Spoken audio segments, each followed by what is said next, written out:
Let me go through my usual introduction. That as a preliminary matter, this is Larry Murphy, Chair of the Newbury Planning Board. Permit me to confirm that all members and persons anticipated on the agenda are present and can hear me. Planning Board members, when I call your name, please respond in the affirmative. Peter Pecos, Yes. Woody Knight, Yes. Mary Stone, Yes. Scott Kinter. Don't see him yet. Haven't Right. heard from him. Okay. Well, he's expected, I believe. Steve Mangione. Yes, I'm here. Okay, town staff, when I call your name, please respond in the affirmative. Martha Taylor, Planning Director, Yes. and Kristen Grubbs, Assistant Town Planner. Yes. All right, good evening. This March 6, 2024 open meeting of the Newbury Planning Board is being conducted remotely, consistent with Chapter 2 of the Acts of 2023, which extends the Governor's March 12, 2020 order suspending certain provisions of the Open Meeting Law, General Laws, Chapter 30A, Section 20, until March 31st, 2025. This order suspends the requirement of the Open Meeting Law to have all meetings in a publicly accessible physical location and allows public bodies to meet entirely remotely so long as reasonable public access is afforded so that the public can follow along with the deliberations of the meeting. For this meeting, the Newbury Planning Board is convened by video conference via Zoom as posted on the Planning Board's agenda, which can be found on the town's website and which identifies how the public may join. You may join us by going to http://zoom.us and entering meeting ID number 832-7141-3056 and passcode 108790, or by calling 1-929-205-6099 and entering the meeting ID number and passcode when prompted. Please note that this meeting is being recorded and that the attendees are participating by video and/or telephone conference. The meeting is also being broadcast live through local access cable channel 9 on Zoom and at www.tnctv.org. And the recording will be available on the Newbury Access YouTube channel. Meeting materials were provided to the board members prior to the meeting for review. Applicants or their representatives may be called upon to speak and, if needed, share information to the screen. Please state your intention after you have been called. Before we turn to the first item on the agenda, permit me to cover some ground rules for effective and clear conduct of our business and to ensure accurate meeting minutes. As chair, I will introduce each speaker on the agenda. After speakers conclude their remarks, I will go down the list of board members, inviting each by name to provide any comment, questions, or motions. Please hold until your name is called.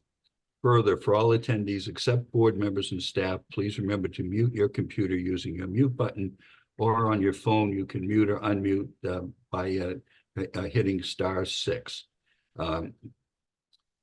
When you're not speaking, please use earbuds or earphones with tablets and cell phones. Please remember to speak clearly and in a way that helps generate accurate minutes. Please be aware that video participants can see you and that you should take care not to screen share your computer. Anything that you broadcast may be captured by the recording. For any response, please wait until I yield the floor to you and state your name before speaking. If board members wish to engage in discussion with other members, please do so through me, taking care to identify yourself when you wish to speak. There will be an opportunity for public comment and questions during public hearings. After board members have spoken, I will afford the public an opportunity to comment and/or ask questions as follows. I will see questions and comments through the Zoom raised hand function. For video conference participants, to raise your hand, hover over the bottom of the Zoom window below the photo gallery and click on the gray hand that appears. Please ensure your name is fully and correctly displayed on the participant list. You may rename yourself by using the More function next to your name. For telephone participants, to raise your hand in a Zoom meeting, hit *9 on your phone keypad. I will then allow questions and comments from members of the public who have raised their hands in the order in which they are listed, which is determined by the order in which people click on the raised hand function. Each participant will be called on to provide his or her name and address and then ask a question or make a comment. I will afford the applicant or participant or his or her representative the opportunity to reply. Your hand will be lowered when you have been given the floor for your questions. I will then continue down the list of those in the raised hand column and again afford the participant applicant or representative an opportunity to speak. Should there be a physical or electronic submittal of questions or concerns, they will be noted for the record. And again, the participant, applicant, or representative will be afforded the opportunity to speak if the issues raised have not yet been addressed. Finally, each vote taken in this meeting will be conducted by roll call vote. So turning to the agenda, the first item on the agenda is, if I can find it, the financial report. So we have our February financial report. The following payroll warrants for the planning director and assistant planner were processed. PR 24-17 for the pay period ending 2/10/24 and PR 24-18 for the pay period ending 2/24/24. For planning board expense invoices, we have Schwab Inc. office supplies 2/22/24. For Verizon Wireless Planning Board iPad 2/22/24 and Martha Taylor employee reimbursement 2/25/24.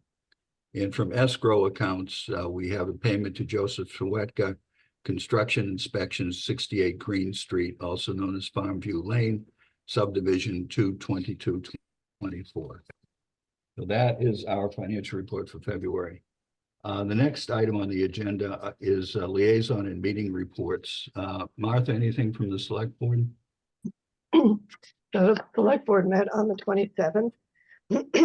Excuse me. And a few things of interest to the board. One is David Broll from the Recreation Committee presented the Central Street Recreation Field Master Plan that's been prepared by their consultant, Chris Huntress. There are a number of components to that, and it's actually up in the select board lobby if anybody's interested in taking a look at it. The thing that they would like to focus on most is a tot lot, which would be near the field house. The other thing, there were 3 appointments to the Open Space Committee: David Powell, Christina Hoffman, and William Hoffman. So we actually now have 6 members on that committee, and we'll be starting to work on update of the open space and recreation plan, among other things. Other than that, it was some business license renewals and other general business. And that's it. Okay, thanks, Martha. The next is ZBA, but before I do that, I just want to note for the record that we do have a full board now. Scott Kinter is with us, so good evening, Scott. The ZBA, their normal meeting night is the 3rd Thursday of the month, but this month they're meeting on the 2nd Thursday, which is the 14th. And they got pretty busy schedule. There are 2 continued public hearings for 80 Northern Boulevard and 3 River Street. Also, it appears new public hearings for 230 High Road, 36 Northern Boulevard, and 40 Northern Boulevard. None of these matters or anything that I would anticipate that would come before the planning board, however. So that's all for the ZBA. Woody, anything from conservation?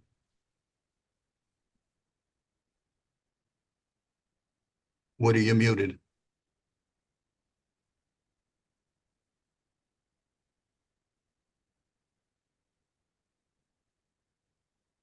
Sorry about that. Conservation met last night, and there were a few certificates of compliance, a few septics. They closed a hearing for 330 3rd Street, some landscape work. Nothing that really pertained to the board.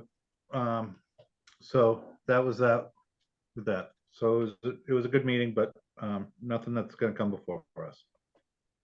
Thank you, Woody. Martha, anything from MVPC?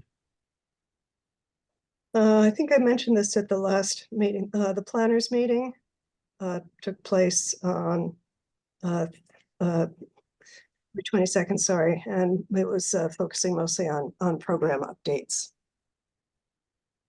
which were quite extensive for all of their environmental planning, economic and community planning, transportation, and GIS. They are in the process of updating the MyMap application, which is something that we've been using for probably since about 2008, 2007.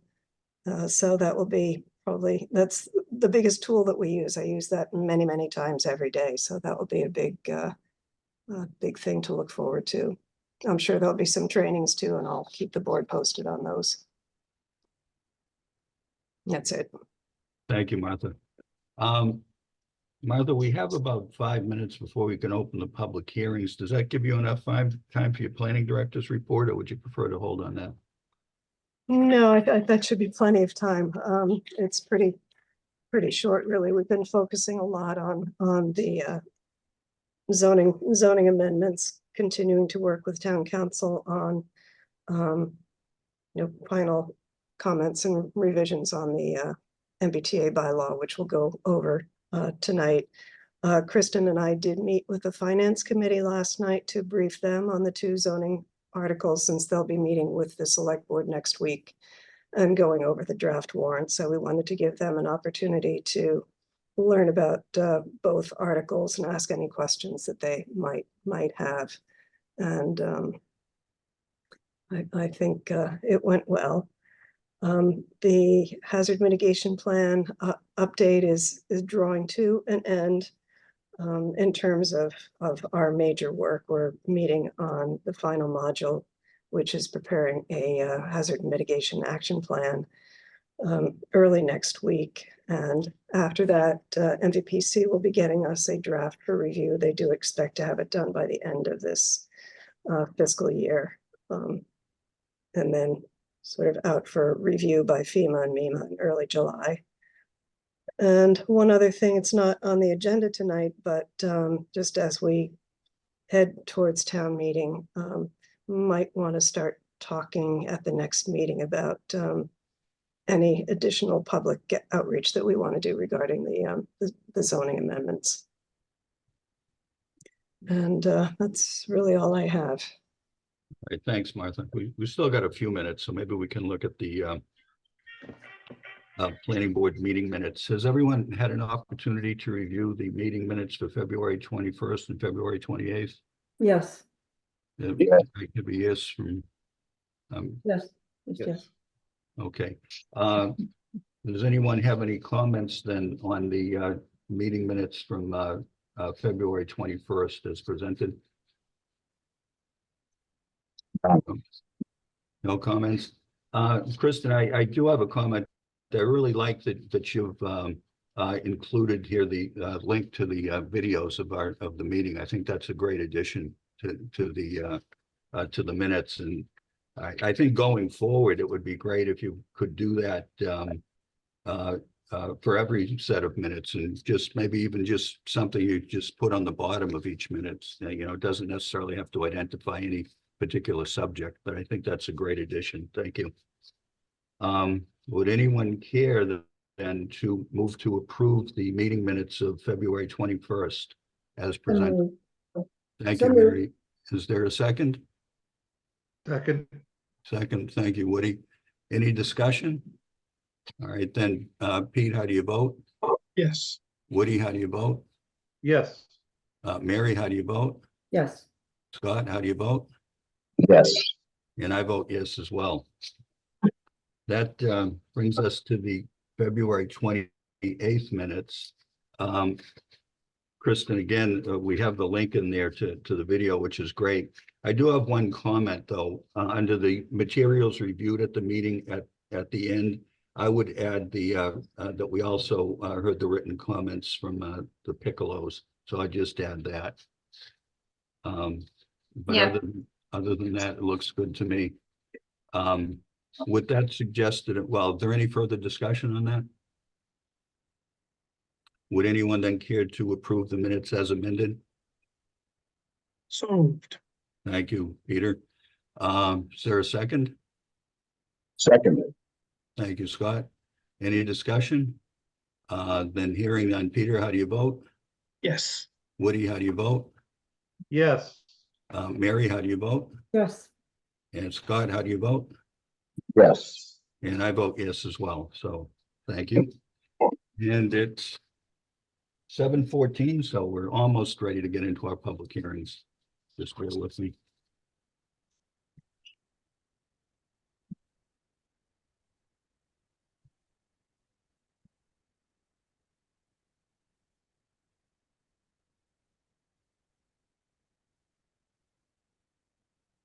All right, 7:15, so I can open the two continued public hearings. The first for the proposed new MBTA Communities Multifamily Overlay District, and the second, the proposed amendment to the Wireless Communications Facilities, addition of parcels to the Wireless Communications Tower District. So we'll open both of those hearings, but I think we'll start with the MBTA Communities Overlay District. As I think you'll all remember that we did look at a red line version last week. And we came back again. There were some suggestions for amendments, among them a cap on density. We're back tonight to take another look at the red line, a new version of the proposed bylaw.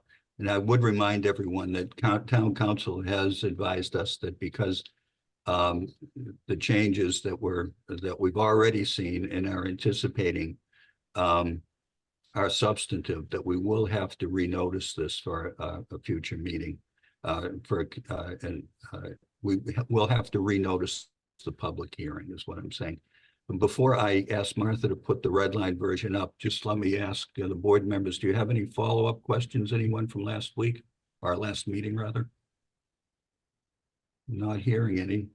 So Martha, do you want to put that up and we can Sure. go over the changes from last time?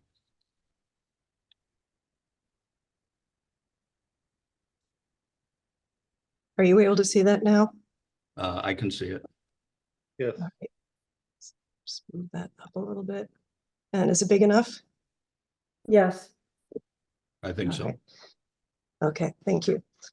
So I'm not going to go through all the changes again. Most of these you have seen previously at the last meeting on the 28th.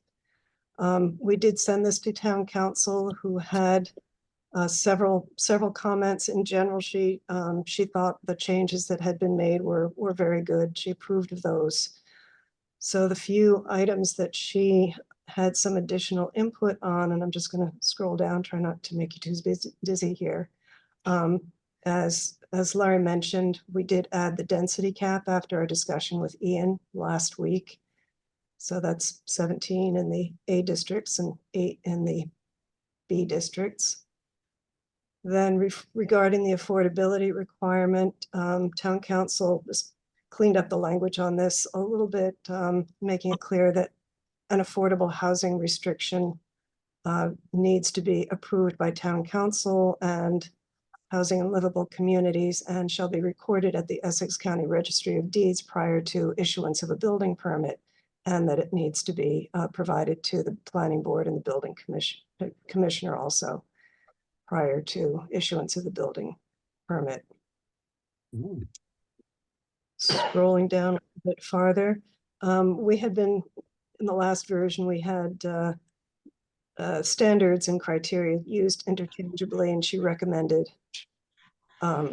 standardizing on the word standards. So that change has been made throughout. And then scrolling down, at the very end, she has recommended adding 2 provisions. One regarding recording of any permit issued under this bylaw at the Essex County Registry of Deeds, and that needs to be provided to the building commissioner and the planning director. And then also provision regarding lapse, which is consistent with what's in our site plan review bylaw right now, saying that approval shall lapse after 2 years from the date of issuance, unless construction has commenced and proceeded in good faith continuously to completion, but there is a provision for extension upon a request in writing by the applicant to the board. So those were her recommended changes. Okay, And I thank you, see Martha. Mary has her hand raised. Okay, go ahead, Mary.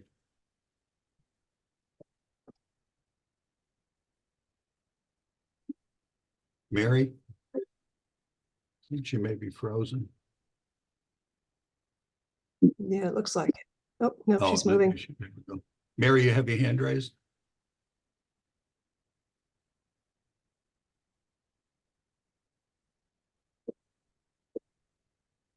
All right, let me come back to Mary and ask the other members if there are any questions regarding these amendments. Peter, do you have anything? No, I do not, Larry. Thank you. Woody, do you have any questions? No questions at this time, Larry. Thank Uh, you. Mary, I don't know, do we have you? There was I apologize, Larry, that was a mistake. I must have hit it when I was putting it up. Sorry. Oh, okay, The hand is not raised and it's not yellow. all right, very good. Thank you. Scott, do you have anything? I have nothing, Larry. Thanks. No, Steve, I can see you have your hand raised. Yes, I had a couple comments and that if it's not appropriate to bring them up at this time, let me know. But because they may be looking backwards. I think under applicability, I don't have it in front of me, the 8B2 design standards. It talks about a waiver, Yes, right here. right? And the phrase I'm asking about, it talks about a waiver if it will substantially further the purposes and intent of the section. I'm wondering if we also would be entertaining something that is substantially less, but overall is good. I'm trying to think if someone wants to come in with a proposal that isn't, shall we say, tighter than the proposals we have in front of us, but is less, we can take a look at it and waive it if we'd like to. Now that it's in front of me, I'm trying to come up with a cogent sentence, but it's if some of the site design standards say you shall do this, well, what if someone says, well, I want to do something slightly different, which doesn't meet the design standard that is listed later on? Is there a way to work with the applicant so that the waiver can go up or it can go down in terms of its application? If I understand your question, Steve, I think the short answer would be yes. The whole point of the waiver. Does anyone else have any other thoughts on that? I would support what you're saying, because the intent would be to allow for some flexibility based on the applicant. Yeah, and the board would have to find that it would substantially further the purposes and intent of this section. So it's a fairly broad standard, I guess. Martha, do you have any thoughts on that? No, I agree with what both of you said. I think that that's the intention of this to, as Pete said, grant flexibility, and it would be on a case-by-case basis, but I think it's broad enough to cover what Steve's talking about. Thank you. Again, I think that you're answering my question about flexibility can go up or it can go down on a case-by-case basis. May I move to another one, Mr. Chair? Of course. The one of the something else that caught my eye was under 8C4, I think, about open space for public use. Yeah, if you can. And I found myself thinking that these parcels might be developed and sold to private entities. Let's say they go for condos or something like that, so that the public use we'd be talking about would be the public use by the owners of the property. I'm guessing, but it sounds, when I read it as public use, I'm thinking it's implying there might be, anyone and everyone from the public could use the space, and I'm not sure that's the intent. But that's the way I read it when I read it. Well, I can that's the imagine that when like, oh, properties come together, the people that are living there may want to have a volleyball net or something else for their use. The public that owns the property, not the public writ large. And I'm wondering if that needs to be clarified, who the public is. I'll tell you how I would interpret it as the public is, as you put it, the public writ large. I mean, it's not unusual in projects to see especially projects like in open space residential development, where property is set aside exactly for that, for walking trails or public use. So I believe that's what is intended in this section. Does anyone else have any other thoughts on that? I would agree with that, Larry. Yeah, Yeah, I would also say, it says open space intended for public use, so it seems to me that that would be discussed during the permitting process, that there might be some that is specifically intended for public use, and it would be designated as such, and there could be open space that would be designated only for use by the residents. Okay, that helps me with my understanding. anything else, Steve? That's it for now, I believe. Thank you. Okay. Thank you. Martha, do we have any written comments been received? We do have written comments. We've received 3 over the past couple of days. One from Maura Fitzpatrick, who actually don't have her address here, I'm afraid, in support. Would you like me to read these? Yes, please. All right. So this one's from Maura Fitzpatrick, dated yesterday, March 5th. Hello, Martha Taylor and Planning Board Committee. I am a resident of Newbury and live on Plum Island.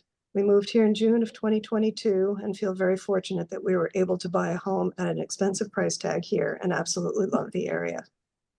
I'm pleased to see the Newbury proposal being put forth to accommodate more multifamily housing, as we know several people in Newbury who have housing needs that are not being met. Friends who are stuck in their large homes and others who have had to leave their community, as well as many young adults who grew up here and can't live anywhere nearby. The proposal to add options for multifamily housing to our zoning rather than single-family housing just makes sense. Let's grow our community and allow more people to come and live here and enjoy this beautiful area. This will bring more working people to the area to provide labor we need and support our local businesses. I fully support the 3A MBTA Communities Initiative and hope others will as well. Regards, Maura Fitzpatrick. Thank you, Martha. We have others? Yep, the second one is from Elizabeth de Grenier, dated today, Wednesday, March 6th. Dear Martha Taylor and Planning Board Committee, I have lived here in Newbury for 49 years. I was fortunate to be able to buy a house on Plum Island. It was near my work and had a good school system for my 2 children. I know of people who cannot afford to buy here now, such as a librarian in Newbury who has to commute over an hour to work here. Also, an elder friend of mine had to leave the island when her landlord decided to sell her home and she could not afford to buy it. Please consider supporting the MBTA multifamily zoning proposal, new zoning for lower costing housing units and for adding small apartments onto existing homes for rent. Sincerely, Elizabeth de Grenier. And the third one is from Pam Wolf, 16 Withington Street, dated today. It's a longer one, but I'll go ahead and read it. To members of Newbury Planning Board, I believe passing the MBTA communities multifamily zoning would be good for Newbury. There are several reasons. Because Newbury is zoned almost exclusively for freestanding 1 or 2 family homes, developers, in order to make a profit, need to build large, expensive homes on large lots. Hence the McMansions and large homes we see speckling our countryside. Even as these larger homes continue to be built, a big part of our housing picture is that we have relatively few 1 to 2 bedroom homes compared to our growing senior population, which is projected to reach about 1/3 of Newbury's population by 2030. In parentheses, she says, I suggest anyone who wants a fuller picture of Newbury's housing picture, look at my source, the Merrimack Valley Planning Commission's MBTA Communities Update, an excellent PowerPoint found on the Newbury Planning Board's website. This means seniors, most who want to downsize, either can't downsize or they need to move away from their community, Newbury, our community.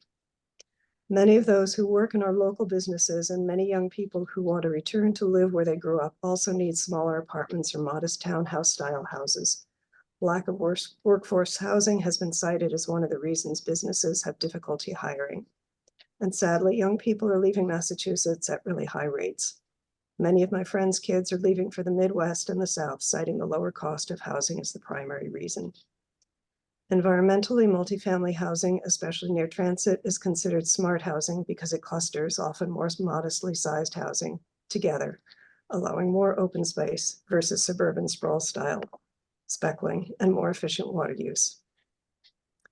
This proposal is really pretty incremental because anything that gets built still needs to meet all the usual conservation and building standards. But it's smart and will help open our housing market, allowing more options for people who grew up here, raised families here, and who work here so they can live here.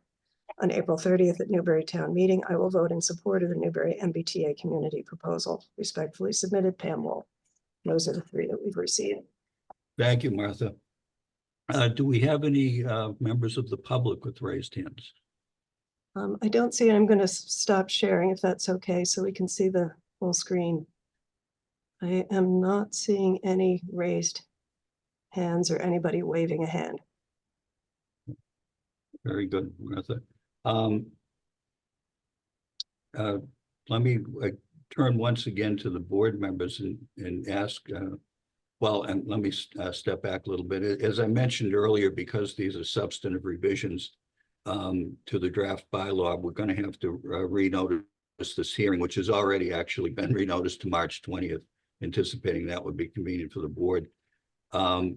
Before I ask for a motion to continue, are there any last thoughts or comments from the board members? Peter? I think that the modifications are appropriate. Thanks, Larry. Okay, Woody? I don't have anything, Larry. I think it looks good. Thank you. Mary? All set, Larry, thank you. Thank you. Scott? I'm good, Larry. Thank you. All right, and Steve? Yes, I'm all set. I appreciated the discussion and clarifications. You're welcome. Thank you. Well, I'm good with it too. So I will need to continue this public hearing. And then once again, we'll open the new public hearing on the renotice date of March 20th. But do I have a motion to continue this public hearing to March 20th, 2024 at 7:15 p.m. via Zoom? So moved. Thank you, Mary. Do we have a second? Second, Thank you, Woody. Any discussion? Hearing none. Peter, how do you vote? Yes. Woody, how do you vote? yes. Mary, how do you vote? Yes. And Scott, how do you vote? Yes. And I vote yes as well. So we'll continue the public hearing on the MBTA community bylaw until the 20th at 7:15 p.m. Moving on to the next public hearing is the amendment to the wireless communications tower district. So let me just read it.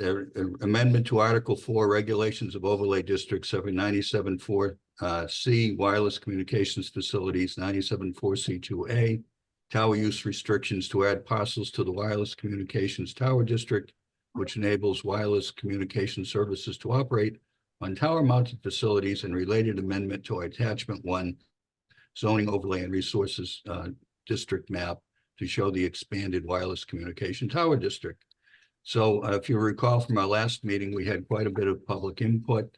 We were waiting, I think, for town council to review the draft language. And before I turn to Martha about that, or Kristen, do the board members have any follow-up questions or comments from our last meeting? No, hearing none. Hearing none, then Martha, so town council has had an opportunity to review the draft language. Yes, she did. And her one comment was just we should add a reference to the proposed map of the zoning districts in the language itself. I can put that up on the screen if you'd like, but that was the only comment from her. Okay, I don't know that it's necessary. It's pretty straightforward. The language itself is of the warrant article is fairly simple. It's the substance that that takes some discussion. So let me then open it to public comment. Well, let me ask you first, Martha, do we have any written comments since the last session?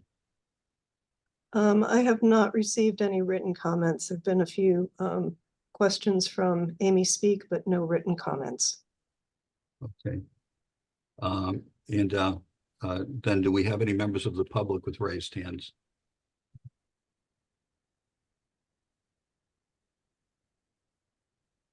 I can see Yes. Amy speak. Amy- yeah, Amy, Amy if you Speak could, had- again, state your name and your address, please. Yes, it's Amy Speak, and it's 22 Longbrook Road. Go So ahead, my Amy. question is, yeah, so first, Martha, I want to thank Martha for being so responsive to some of the questions I had and for sharing links to some of the prior meetings that you've all conducted. I really appreciate it. And I think that goes back to your comment earlier to to Kristen about the links being available. So I think that's wonderful. In a prior meeting, when the question was raised around whether any other parcels were considered, I think the response, my recollection is that the response was, well, these are the parcels that were recommended by the consultant. And in reviewing the meeting from 2020, where kind of his drive around town analysis was shared, what I heard him say was specifically, these aren't necessarily recommendations, or this is not a proposal, these are what if scenarios.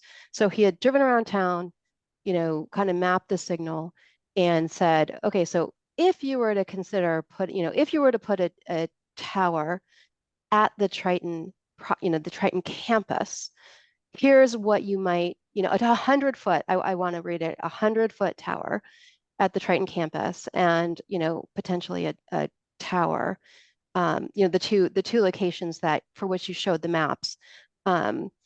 Here's what what you might expect. Here's a computer simulation of how the coverage might be improved.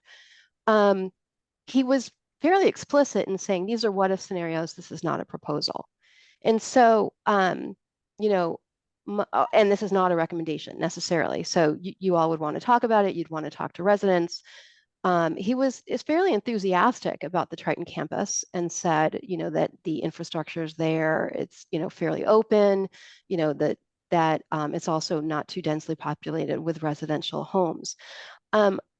So there was no mention in that presentation, and neither that one nor the one in 2022, prior to the town meeting, during which the kind of the amended bylaws were proposed. The amended bylaw amendment was proposed.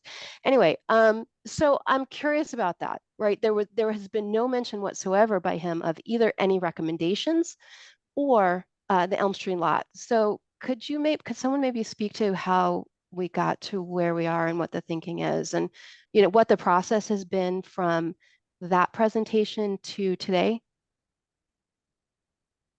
Well, Amy, I'm not quite sure I appreciate the distinction you're trying to make. The way I read it, and I also went over and watched the videos from those two meetings that you referred to. And as I understood it, he was identifying the one spot, the Triton campus, that could improve the marginal areas in the Byfield section of town. That's what I took from it anyway. I can't speak for anyone else, but I don't know how else to answer your question. Anyone else have any thoughts on?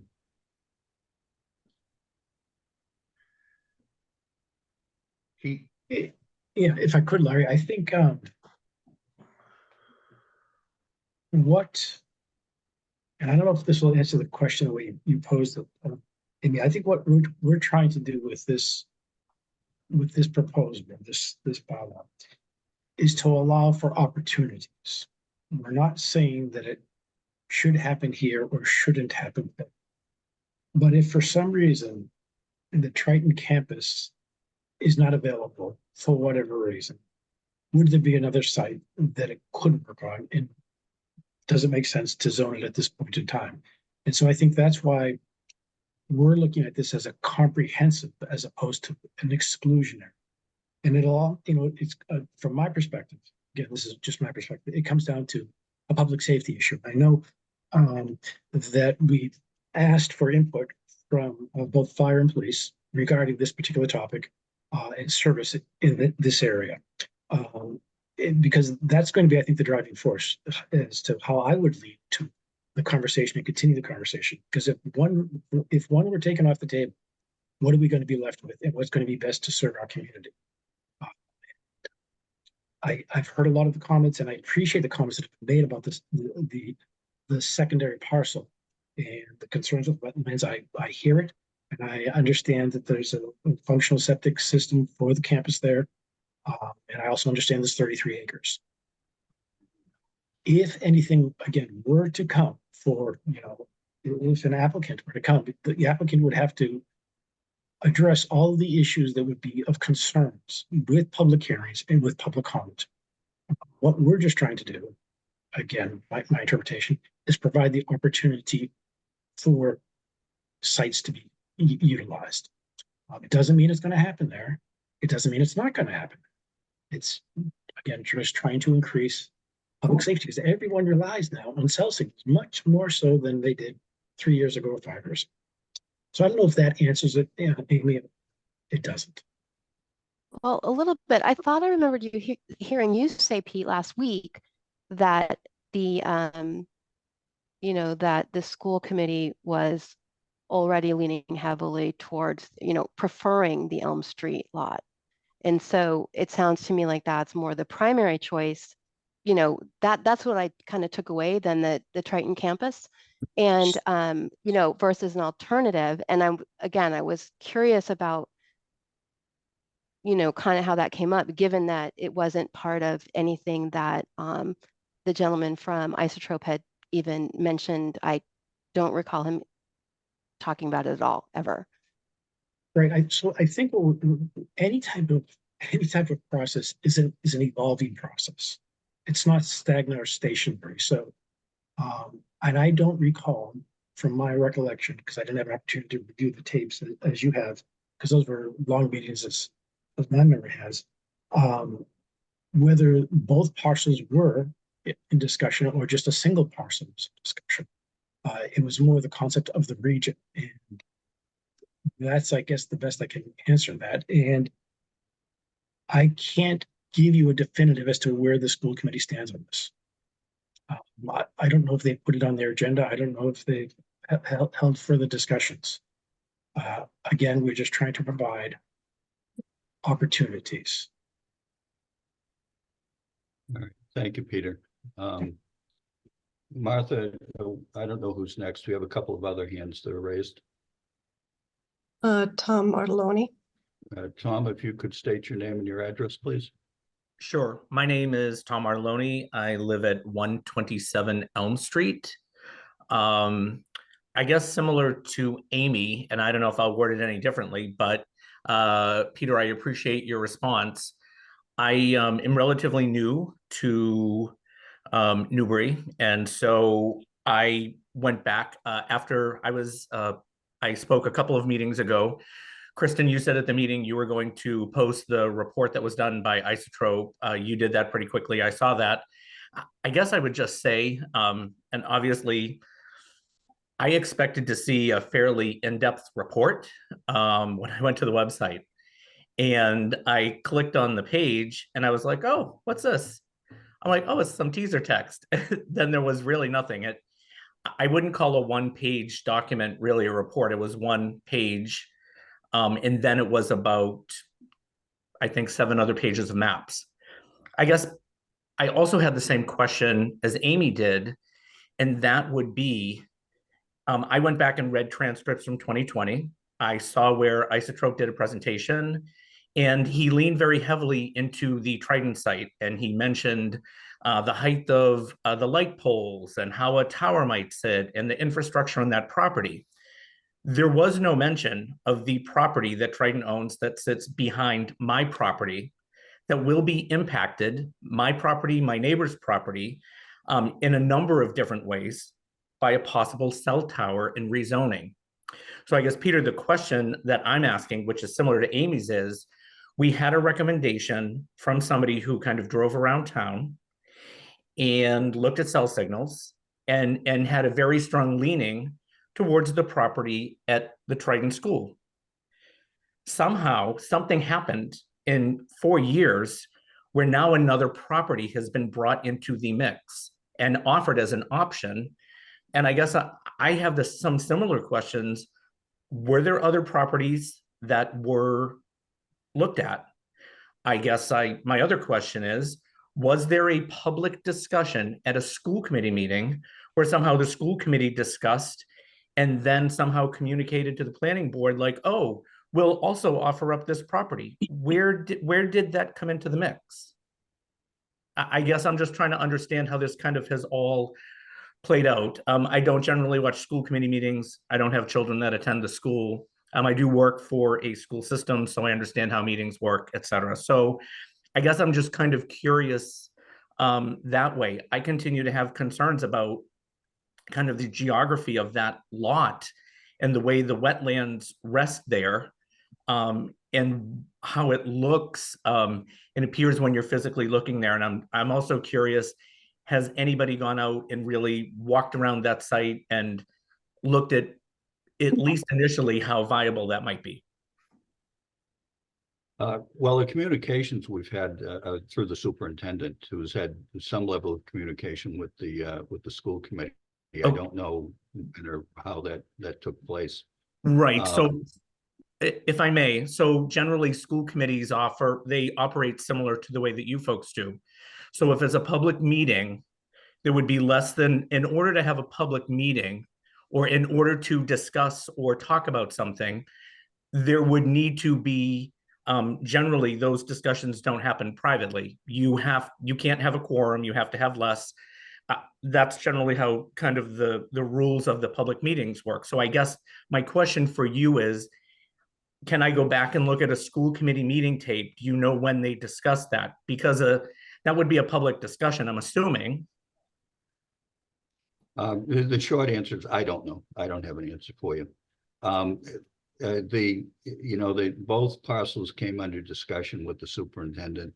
There has, I believe, has been some informal discussion with our consultant, David Maxon, about that property. Don't come away from this with the idea that a cell tower is going to crop up there overnight. I mean, we went through, and I'm not going to do it again tonight unless you want to someone wants to put the bylaw up, but there are a lot of protections in the bylaw, a lot of findings that have to be made,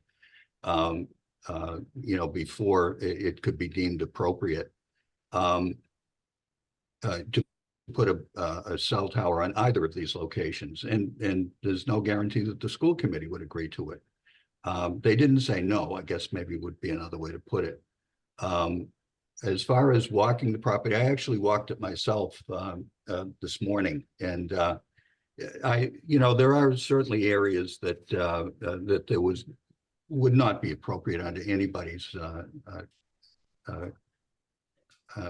in any event that would be appropriate for a cell tower. And I don't know if it would be appropriate at all, because you're right. I mean, it could have some potential effect on the neighborhood. One thing I did note, though, is that that property, the septic property, is somewhat higher than the campus lot, and I don't know if that means a shorter tower could be accommodated there. I note there's a lot of very tall growth there, trees, and I'm just kind of sharing my thinking with you. I don't know eventually if that would be an appropriate place for a tower, but as Peter said, it's just an opportunity to give us options. So And that's kind of a long winded of saying there's still a long way to go before you ever see a tower on either of those locations. I guess I'm just wondering, have there been and I appreciate that explanation. I guess I'm wondering, or have there been other properties besides these two? Any of the properties near the town buildings? I guess that's a wonder. I guess my next question is because this is about year 30 for me in education. So I I've had the either good fortune or some might say the misfortune of attending many school committee meetings. So generally what happens is school boards don't work by a single member only. So if we're a 5-member board, let's say, one member doesn't reach out to the superintendent without a conversation and the others, and generally there's a vote where the committee in whole would say, hey, Brian, we would like to put forth this Tom, let me interrupt you for a minute. I think we all understand the open meeting law. Yep. And what has to take place. You're looking for a specific date and time when a discussion was Yes. had between the school committee members. I do not have that for you tonight. I'd Okay. suggest that you might want to reach out to the superintendent, and he might be able to give you that information. Awesome, thank you, I appreciate that. Okay, Could I Thank you, say Tom. something, Larry? I'm Could I say sorry, something? I didn't, Larry, it's Woody. Could oh I say yeah, Woody, something? go ahead. I attended with Martha, some of the original first meetings with David Maxim, even before the car ride, but after the car ride to see the dead zones in town. I do recall in meetings with him that the Elm Street property was identified because it's on my map and he identified it as being part of the school. So I don't know about school committee meetings or votes or anything like that, but I do know that it was identified from the very beginning by David. And he just included it in kind of as a, from my recollection, included it in because it's part of the school property. And if there was concerns about putting the tower at the main campus. And now I also have, if I may, a question for Martha. Do you know, Martha, if the 33-acre property on Elm Street is open to the public? I know in the past, the school kids, when I was attending school there, we'd go out there for Project Adventure, but I don't necessarily know if that 33-acre campus is open to the public. Do you know if it is? I'm afraid I don't. The superintendent said that we were certainly welcome to go out and take a look at it as the chair did this morning, but I don't know that that it's generally open to the public. I could certainly find that out. Okay, thanks, Martha. Yeah, And I'm fairly certain it's not open for any sort of public recreational purposes or anything Right, like that. right. and I know the I didn't campus, see any trails through there or anything when I was out there this morning. in the main campus in the school, that's open for limited public access, depending on what the activity and who you are, of course. But the 33-acre campus, I don't know if it's open to the public or not, but I do remember in early meetings that it was identified as part of the school and by David Maxim, but. Thanks, Woody. That's very helpful. Hey, Larry, could I ask a question to Martha? It's okay with me if it's okay with her. Martha, I have a question for you. Were we able to reach out to David to ask him about this secondary parcel if he thought it would be a beneficial look-see? I did reach out to him and had a communication with him about that, and he said basically what Larry said earlier, that in some ways it's a more favorable parcel because part of it is higher than the Triton campus. His recommendation is to keep both of them on the table to basically have them vetted if a provider were interested in locating a cell tower in that area. Thanks. Thank you. Thanks. We have another hand. Why, I see we have at least two more. Martha, who's next? Yes, Derek Costello. Derek, if you could state your name and address, please. Yes, Derek Costello, 4 Green Tree Lane, Byfield. Thank you. I just want to, I guess, touch upon a few things. Some of my areas of focus were already mentioned, and I don't want to just change the wording, but kind of say the same things over and over again. I appreciate everybody's time and certainly the comments. And Larry, very glad to hear that you walked the location today. I think that kind of tells a lot, at least based on some of the comments from the previous meetings. One of the things that I just want to kind of go back to is this issue of public safety, like just in a grand scheme of things, when we talk about, some of the risks or concerns associated with a cell tower popping up somewhere, whether it be property values or, there's still kind of the great debate over, radio frequency sickness and things like that, that some people, are leaning one way, other people are leaning the other way on. I think it is a real understanding of what the concerns of the issues are. So I know that the idea around safety concerns have been raised. I'm just trying to understand how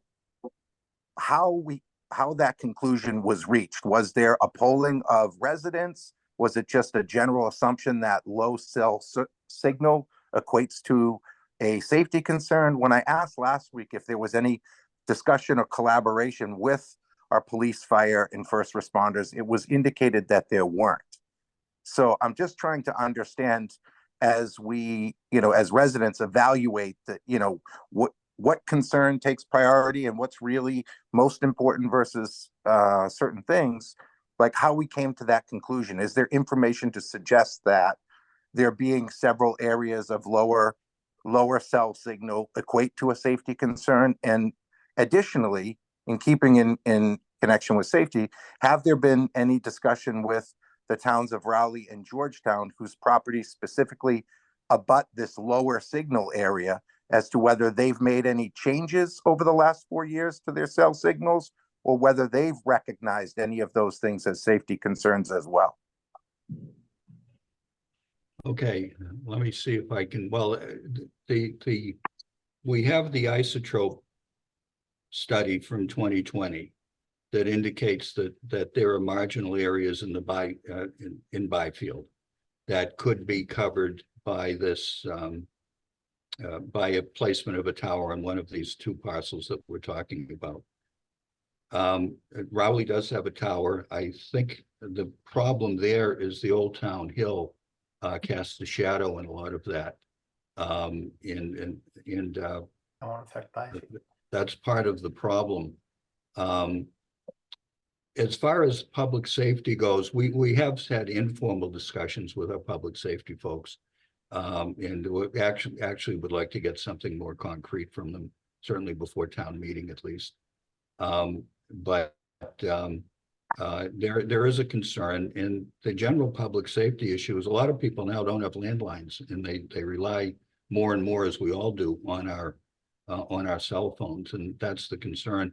One of the interesting things that I learned that I had forgotten, frankly, and going back and listening to David Maxon's discussion with the board, is that when you have these marginal areas, they apparently can drain down the entire system, because and I'm giving you a layman's explanation, but the tower has to reach out and try harder, I think was the term he used, to reach these areas, which actually burdens the entire system. So I thought that was an interesting point that he made. I'm trying to think if I've hit all the points that you raised. No, Larry, I appreciate that. I again, and I'm not necessarily suggesting that that's not an issue. I'm just saying, as we make difficult decisions or potentially take on potential burdens in the future, that we're able to recognize them, as clearly as possible, and I for one would appreciate, I guess, some more concrete indication from our public safety folks that, this is in fact, it really does equate to a public safety issue. I think we can all sit here and say, well, it sort of makes sense, but if there are going to be abutters that are potentially going to have to, look at a cell tower, every day, I certainly think we could have a clearer idea of that kind of issue. And then the other part that I would just lean back towards again, and others described it so well, I don't want to say the same things over and over again, but my concern would be that, although I appreciate the idea to create the best possibility for something, my concern would be that in utilizing like the Triton properties, it's already sort of seemed that Triton feels that the Elm Street location is more ideal than the campus.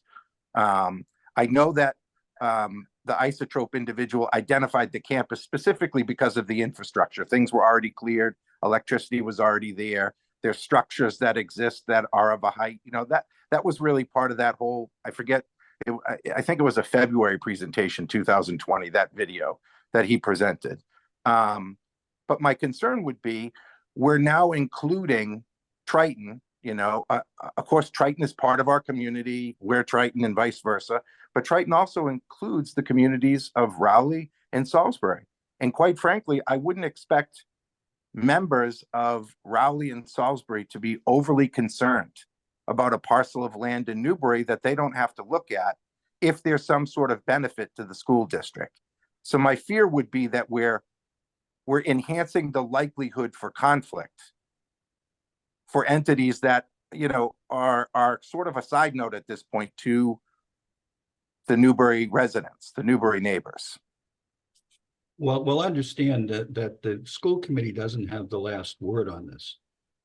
Okay, if the school committee says we're not interested, then it's a dead issue. If the school committee says we're interested, then someone would still have to apply for a special permit before the Newbury Planning Board, and we would take a deep dive into all of these issues. And we're required under the bylaw to make that deep dive and to consider, and we talked about this last time, consider the general public or protect the general public, and I'm reading now, from hazards associated with wireless communications facilities, minimize visual impacts, protect scenic, historic, natural, and human-made resources, et cetera. And the towers are required to be monopoled.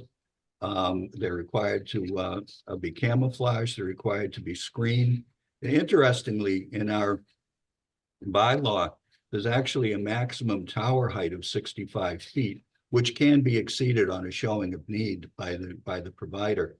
So there's a lot of the planning board has a lot of authority, a lot of discretion to dive into these issues. We would hire our own engineers at the expense of the applicant, for example. Again, it's a long bylaw. I'm not going to read the whole thing, but it's not a matter of simply applying for a simple license and walking into town hall and getting your license and walking out. It's a very comprehensive process. Getting back to that 65-foot limit, if we could keep it at that, I think there are on the one portion of that Elm Street property, some of the trees there have got to be 50 or 60 feet high. If because of the height elevation, a 65-foot tower would work there, you might never even know it's there. I'm not saying that that's the case.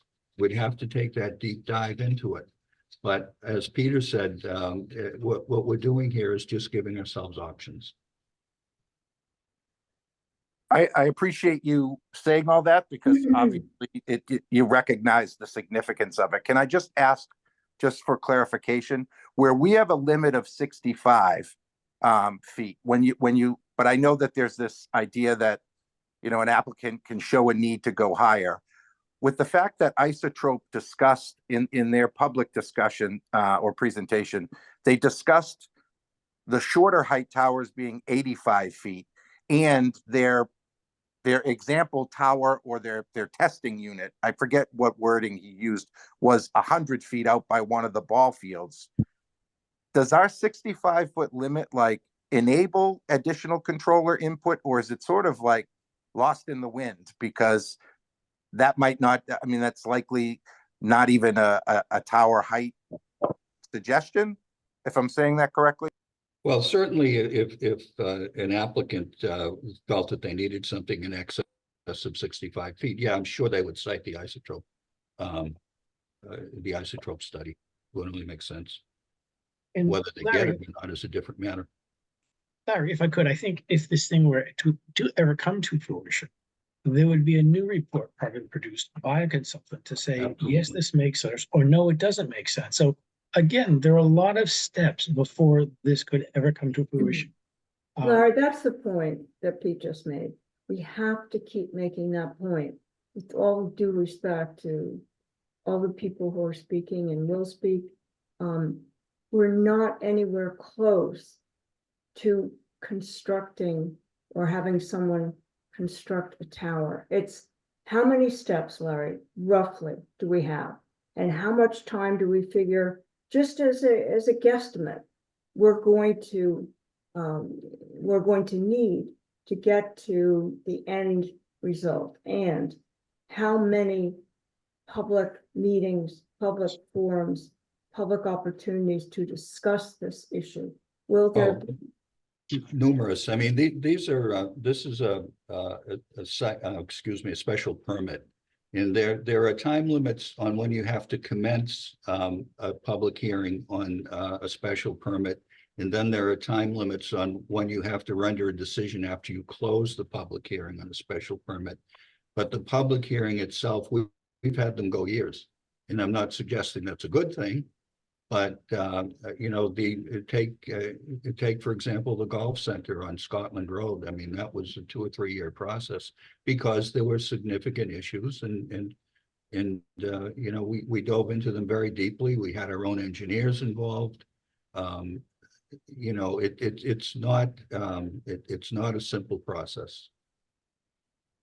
And to echo Thank you, on that, Larry. Larry, yeah, it just wasn't, planning, conservation was involved in that, and there was sign-offs, from other departments. So this is multiply layered. Absolutely. Thank you, Peter. Do we have someone else? Larry, I just wanted to say thank you. I appreciate it. I don't want folks to misconstrue I guess what I see as the importance of these things being raised very clearly in the meeting now as not kind of understanding, how many things would be involved from a zoning change to, an actual proposed project. I just think it's important that these issues are raised and sort of documented at this point, should the priorities of the board or something like that change in the future. That's all. I appreciate it. Thank you. All right, thank you, Derek. And I'll just say that from my own point of view, and I think I can speak for the rest of the board on this, the effect, I really hear what you're saying and the concerns that are being raised about the neighborhood. And believe me, that's foremost in my thinking about this. Yeah, Uh, all of us. Who do all we of us have? on- Who do we on the have planning board. next, Martha? Oh, I'm sorry, Mary, go ahead. No, I was just saying, I was reinforcing what you were saying, Larry, that it's all of us on the planning board are listening intently to what is being said. And we want only, I'll say it again, only the best for the neighbors, for the residents of this town. And we're not going to allow something to happen that is going to interfere with their peace and their quality of life in the town of Newbury where they came. Thank you, Mary. Next, Martha. David Straker, I'm not sure I pronounced that right, sorry. if I Strocker, didn't. Dave Strocker, 25 Green Tree Lane. Thank All you. right, thank you, David. I have some questions, but first a couple of responses to items that have been said by individuals from the planning board. Woody, you responded and said that the secondary site was considered. It's very clear in the 2020 presentation, as Derek had pointed out, that the consultant was clearly talking about the campus, not only because of infrastructure. One of the big points he did make was that it is not a residential section. So that's very clear from the presentation, as he said. Peter, you and others keep saying that there's no proposal on the table. There's nothing coming in from, from any of the companies at this point. Your own consultant very clearly states once the properties are identified, they are low-hanging fruit. And we would expect, presentations and requests to put cell towers on those properties. Again, that's your own consultant's words. Your consultant, again, in the 2022 presentation is talking about 4G technology. I'm wondering, and this study is 4 years old, I'm wondering if an updated study has been done looking at 5G and the newer technologies that are out there and how this affects the placement of towers. I can certainly tell you from my own experience, having gone to 5G in the last 2 months, my coverage is so much better at this point in this area you're talking about low coverage. So that's question one. Has this been updated and have we looked at the newer technologies and how does it affect, tower placement? Well, the short answer is that I think we're relying on the 2020 study at this point. Doesn't mean that we wouldn't take a deeper dive into it if there were an application, but Okay. that's the short answer. Next question, since these properties that are being proposed are on the Triton property, who gets the revenue from a cell tower placement? Triton. And all decisions that get made about that, aside from the planning board and how that property is used, is made by Triton. So again, non-residents, potentially partially non-residents. Okay. Okay. And Mary, to your point there, your last point there, you made a statement that you want what's best for the, the people in the neighborhoods. I think you're not listening to the people in the neighborhood that are on this call and have been on the last two calls, if that's really what you believe. Thank you for your time. All right, thank you. Martha, next. Louisa? Louisa, if we could have your full name and address, please. Yes, it's Louisa Simboli at 125 Elm Street. Go ahead, Louisa. Thank you. The recommended lot is directly behind our backyard. We built a home here 25 years ago. So living in this area over 25 years, I have personally never experienced a problem with my cell service. So I'm wondering where most people in this area use cell, the cell coverage. Who initiated this conversation? Did Isotrope initiate this? Did the town? Did the school? Because they're looking for additional monies? Because I am aware that whoever owns the tower, or whoever builds the tower on that property, they will get the monies from that tower. So is it a question of money, of the school needing money? So I'll hold off there, and I have just one other statement. All right, well, to answer your question, what happened is several years ago, we came to realize that our wireless communications bylaw was woefully out of date. So we hired Isotrope to help us draft the bylaw that was up to date and consistent with federal regulations, among other things. And in the process to do the study that indicated that there were areas in Byfield in particular, as well as areas on High Road that were underserved. And that's what brought us here. The school committee had nothing to do with initiating any study. Laura, can I just answer those who have said that I'm not listening? I live off Elm Street in Byfield. I rarely have cell service. I have had incidences where the ambulance has had to be called for my family, and we have no service. It is something I personally understand. Thank you. Thank you, Mary. So just to continue, it's Louisa.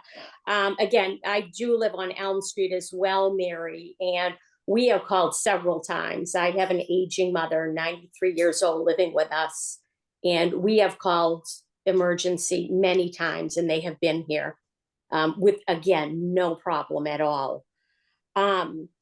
What I'm wondering is where we are just such, close abutters in this small town. Many of us have never really, we didn't even know about this conversation. I'm surprised in such a small town, you didn't maybe come knocking on the door saying, look, we need to talk about this. That didn't happen. But we're, sharing our concerns and our thoughts about this in a more concrete manner with answers to our questions. Because I would oppose this in the future, because for future families and for children living here, I wouldn't want them to have a tower directly in our backyard. And I know that you continue to state that you are trying, you're trying not to impede on the families in this area. So why are we even having this discussion at all when your neighbors do not want this? Well, I think you just heard the answer from Mary, because there are areas in town they can't get an ambulance when they need one. That's pretty powerful testimony to me. That could, in addition, be a personal cell coverage issue with No, the, it isn't. Excuse me, Louise, I really apologize for this. I've been here a long time and it is not a cell issue with the provider. We have 3 different services. 3. It doesn't matter who we have. And I've had people come in from out of town. They also have. This is a big deal for all of us who are in the dead zones of Byfield. It doesn't mean that I insist on the tower being there. I'm just saying that this is a real thing that affects real families. And it has to be addressed in some possible way for those who are upset about the process to weigh in. And we will listen. I am listening to you because I understand it personally. So thanks, Louise. I appreciate all of your comments. I do. Just want to let you know there are dead zones in Byfield. Yes, I appreciate what you're saying too, Mary, but the cell tower is not for the future of our neighborhood. Thank you. All right, thank you, Louisa. Thanks, Louisa. Martha, who do we have next? Julie and Jason. Julie and Jason, whichever one of you are going to speak, if you could give us your name and address, please. Yes, good evening. It's Julie and Jason Romano. Julie, myself, I'll be speaking. We're at 165 Elm Street. Thank you to the board. Thank you for the time for the public comment here. And I'll just kind of work my way backwards, I guess. I agree with a lot of the comments that have, or we agree with a lot of the comments that have already been raised and issues that have been raised.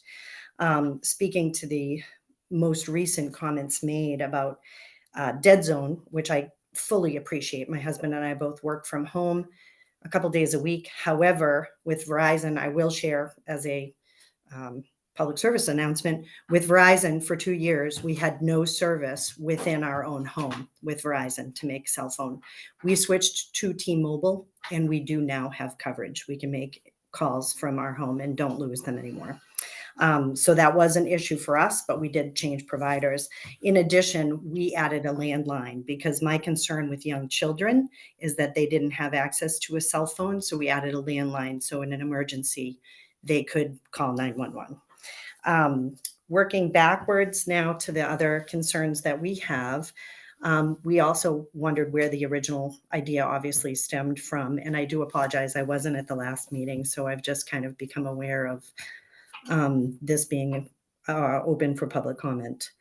And I am wondering if this has been publicly advertised from the town yet, or if you were referring to that March 20th date to be now the public advertised in the papers for the notice for the change.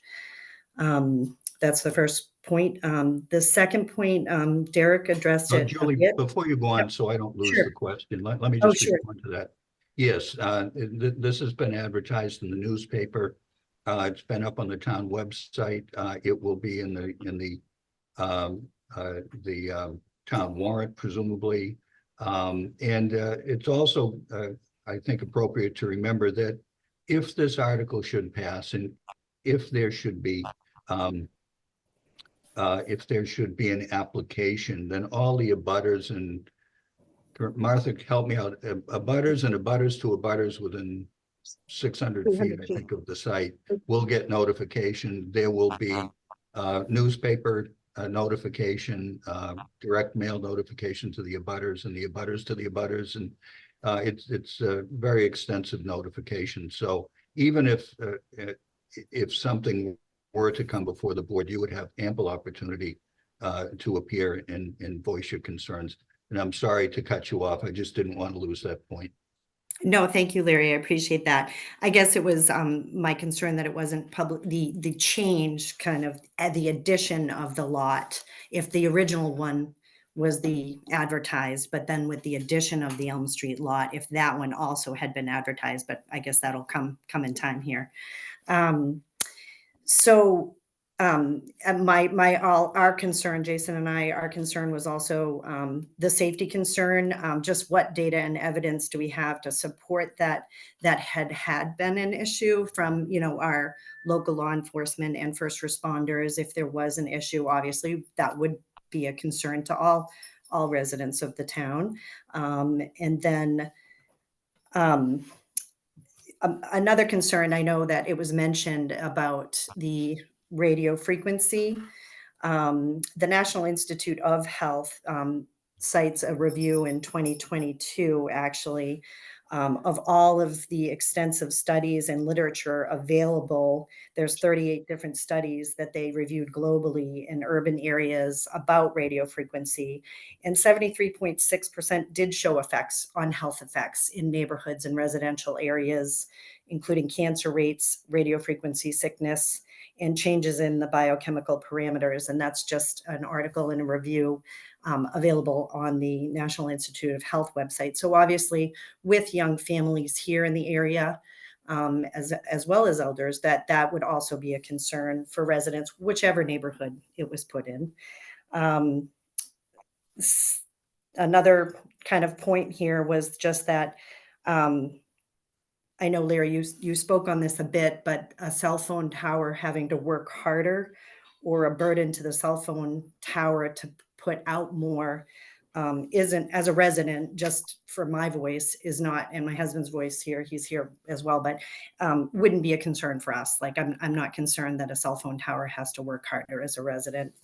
The next kind of thing I'd like to raise as a comment is that, as was mentioned during the MBTA bylaw change, that things can be waived if something was put forth, a proposal put forth that fit the needs of that, you know, public housing, multi-units. Could it also be true, or would it be true that it could also be listed, if this is changed in the bylaws and the expansion of cell tower lots, could it also be written by the board, the planning board, that you could also waive the original intent, essentially, as was noted in the MBTA bylaw, that you could also say, well, we're going to waive it for these people because that's the intent, that, you know, it's fitting the bill there. That's just another concern. And then the other concern is, why are we expanding the area for cell phone service where Isotrope had originally identified those? Why did we expand that for the Elm Street lot too, if it wasn't in the original proposal? Oh, you gave me a lot there, Julie. I know, sorry about that. I probably didn't speak very articulately when I was talking about the strain on the system. It just struck me that was one of David Maxon's points, and it's not overly concerning, but that it ought to be a decision maker. But apparently, if you have these low service areas, it can put a strain on the entire system and impact the data stream, I guess. And I probably shouldn't have brought it up because I'm not the right person to speak to that. What else? There was something else. I'm sorry, but. Sorry, I know. I didn't know if you guys write down questions, so they would You've be. lost me here. Oh, sorry about that. The last point you made. The last point I wanted to speak to. Sure. Well, about the written waiver that could be written. Oh, okay. That one? Yeah. There are certain provisions, if you look at the bylaw, any bylaw, not just this one, there are certain provisions that can be waived on certain findings. For example, the 65-foot limit, can be waived under if you find you know, that the carrier, the provider, really legitimately needs something in excess of 65 feet. I'm not saying it would be waived, because you still have to take into account all of the other considerations that are in the bylaw, you know, such as protection of the public health, safety, etc. We would have our own engineers aboard to advise us on things like radio frequency health issues. And then there are other things in the bylaw that simply can't be waived. For example, the fall zone can't be waived.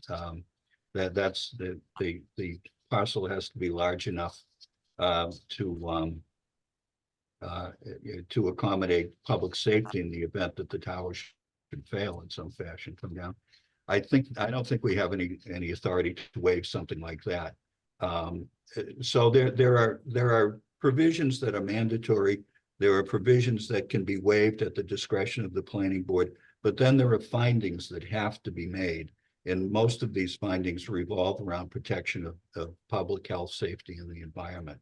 And as Peter, I think, mentioned earlier, you've also got the Conservation Commission that's going to weigh in if there are any wetlands in the property. So it's a very, very complicated process. And there are protections, ample protections that are built into the bylaw. I hope that answers your question. Yes, thank you, Larry. Thank you for taking the time a little bit.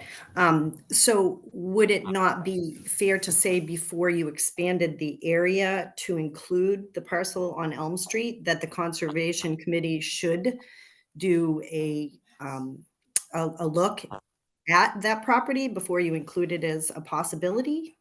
They have to have an application before them, the same as we would have to have an application before us to determine if the project made sense. Okay. You know. Okay. Great. Well, thank you for your time. I hope that the other points are considered, as Mary mentioned, for the neighbors, all of us that live in this area, including evidently she does as well. So I appreciate you all listening and taking the time, and hope these will all be considered, these points from all of us as neighbors. All right, Julie, thank you. Thanks, Julie. Martha, do we have any more? Yes, Amy Speak. Amy, go ahead. And again, if Hi, you could please restate your name and address. Amy Speak, 22 Longbrook Road. I'm sure you guys are sick of hearing from me, but I do want to thank you again for your willingness to listen to us and, being open-minded and, willing to consider our concerns, and, perhaps not so dug in that we're not making headway. I think, so a couple of thoughts, and, you can answer them or not, but I want to share my thoughts. Pete, I hear you, you said, and all of you really that said, we're not doing anything. We're not doing anything necessarily. There's no proposal. We're not locking ourselves in here. All of the, there are all of these considerations, and that the Elm Street lot is an alternative, right? And I appreciate that. That said, you've got 30 someone people on the phone tonight, many of whom haven't been on the prior calls. So, if you add up the people who've been here in the last 3 meetings, you've got probably close to 50 people or so who have come in. I have not heard a single supportive comment for the Elm Street lot. I haven't heard a single objection to the Triton campus lot. So I just want to kind of make that point. There are a lot of people here who, are clearly have some questions and concerns.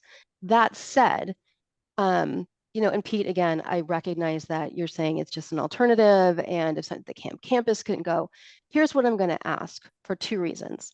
One is we have not considered a location that's strictly within the town of Newbury for which we could potentially realize revenue.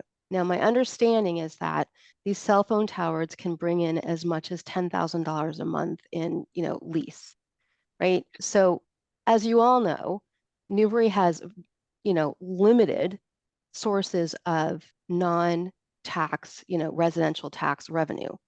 So my ask is, could we consider pausing the Elm Street lot as part of this bylaw, and in parallel with moving forward with town meeting, right? Just table this for the time being. Again, you've got all these people on the line here who clearly, after spending 6, 8, 10 hours over the last few weeks on these calls, not to mention the amount of research and whatever we've done, have some questions. So we've heard you say that, none of this happens quickly.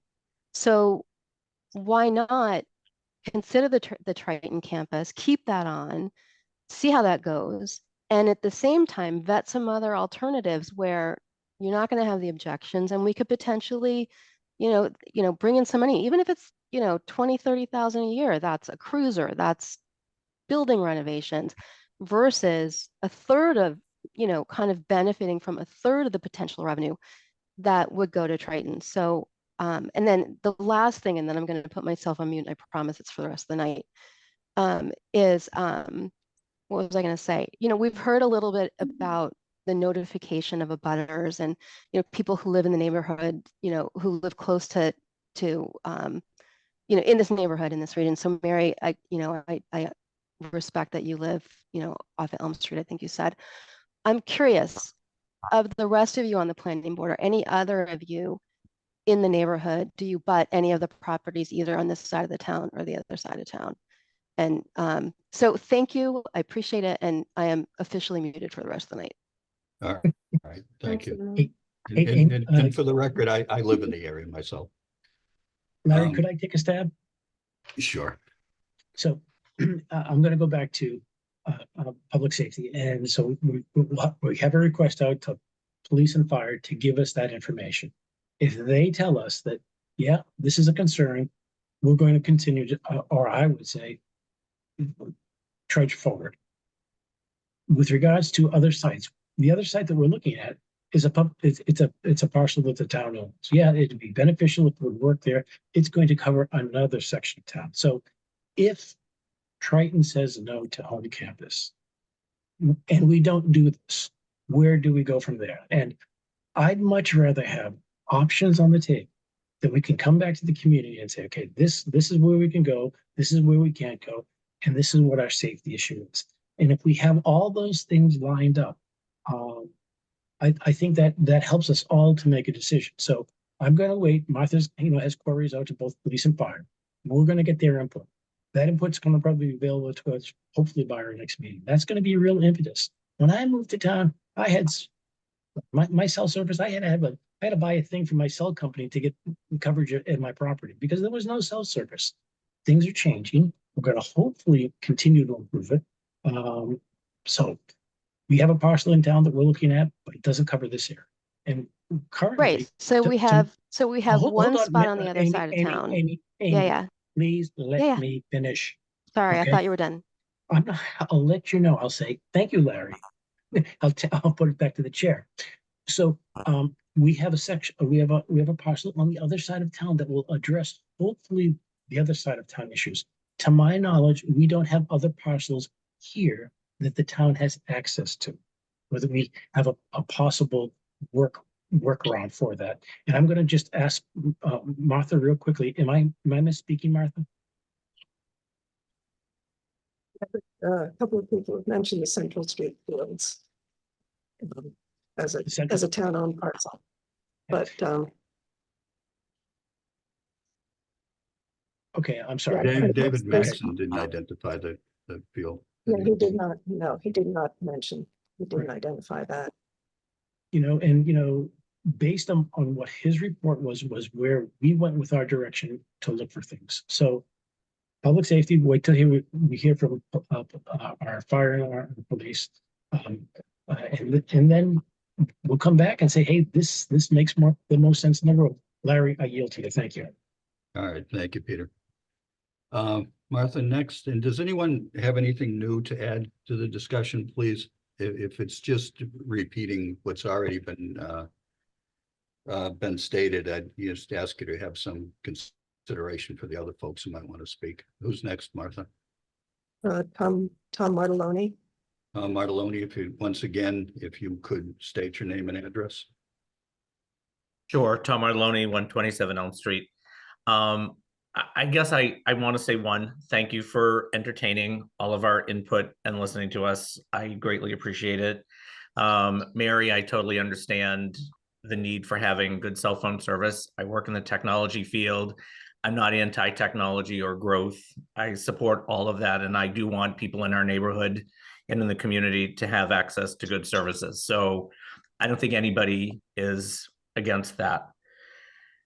I guess my concern might be, and I'll just point this out there, and Larry, when somebody brought this up earlier, So I understand that you got the letter from the superintendent of schools and that the school committee said, sure, we'll put this property out for you. I live and chose to live in Newbury. I'm a resident of Newbury. Yet you have a school committee who, and granted, it's a tri-town school committee who is made up of members from other communities who, of course, it feels a little, understand, and I hope you can see the perspective, right? So there are people who are on the school committee from Rowley, people who are on the school committee from Salisbury, who are like, sure, yeah, we'll make this property available. You don't live in Byfield, and you're not going to be the person whose property value with the really large cell tower behind your house potentially goes down 20%. And well, we need to think of people's livelihood and well-being in regards to health and well-being, Mary. I totally agree with you. Also, being a landowner in a town, that's a part of quality of life and well-being as well. And so I never really thought of like, oh, I'm moving to a town where there's a three-town school committee. But ultimately, when the people on that committee make decisions that only impact people who live in this town, it feels kind of cruddy when you're the town resident and you've got people from two other towns that are like, sure, make this property available for the betterment of other people, but they're not the people who might have a cell tower in their backyard. And I hope you can appreciate that perspective. Like Amy, I'm going to jump off because I don't want you folks to, I don't want you to run me out of town if you see me at Market Basket. But I do appreciate you listening, and I hope you take that perspective that there are people contributing to decisions that don't live in town, and you folks do. And I hope you can appreciate that. But please keep in mind that the final decision makers is the planning board. It's not the school committee. Of course. Thank you. Martha, next. Again, does anyone have anything new to add to the discussion? Bonnie Patch has her hand raised. All right, Bonnie, if we could have your name and address, please. Hi there, it's Bonnie Patch, 35 Green Tree Lane. Can you hear me? Yes. Okay. What I'm saying has been said, but I wanted to point out that I did a count of the houses surrounding the Elm Street lot, and I included the ones that abutted and the ones across the street from those, and I included Green Tree. And I counted 118 homes that will go down in value. And I would just like you to think about that when you're making your decision. That's a pretty big impact. But thank you for listening. All right, Bonnie, thank you.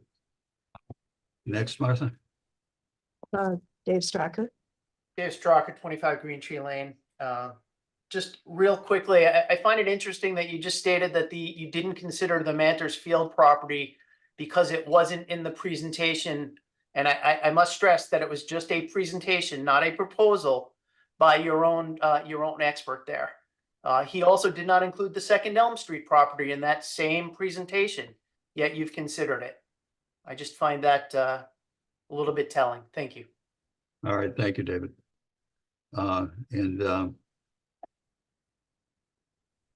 Next, Martha. Louisa.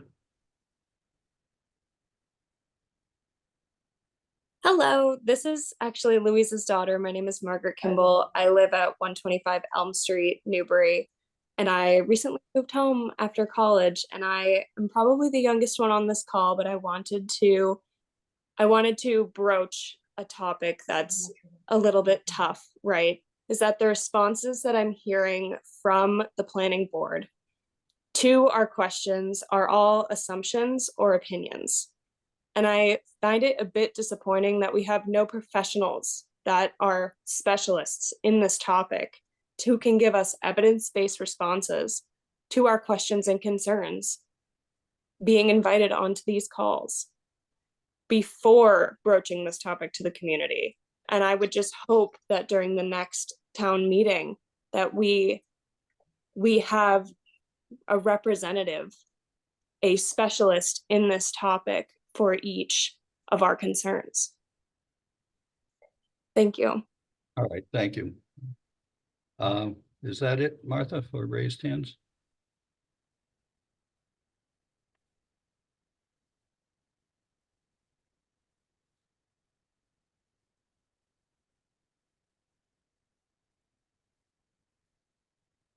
Martha?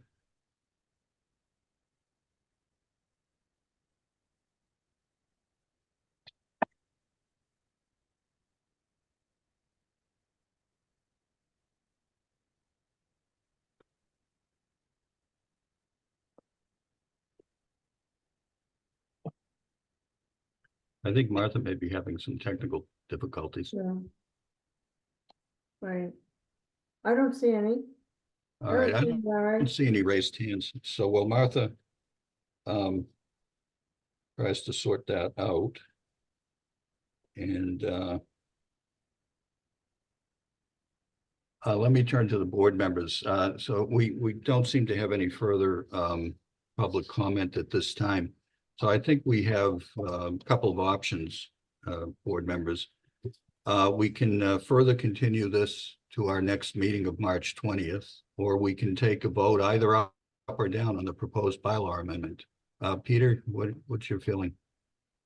I really would like to get insight from public safety. I really want to hear their opinions. But I'm sorry, could you repeat that? I Sure, can I'm hear sorry. her. Let me, hopefully you can hear me, Larry.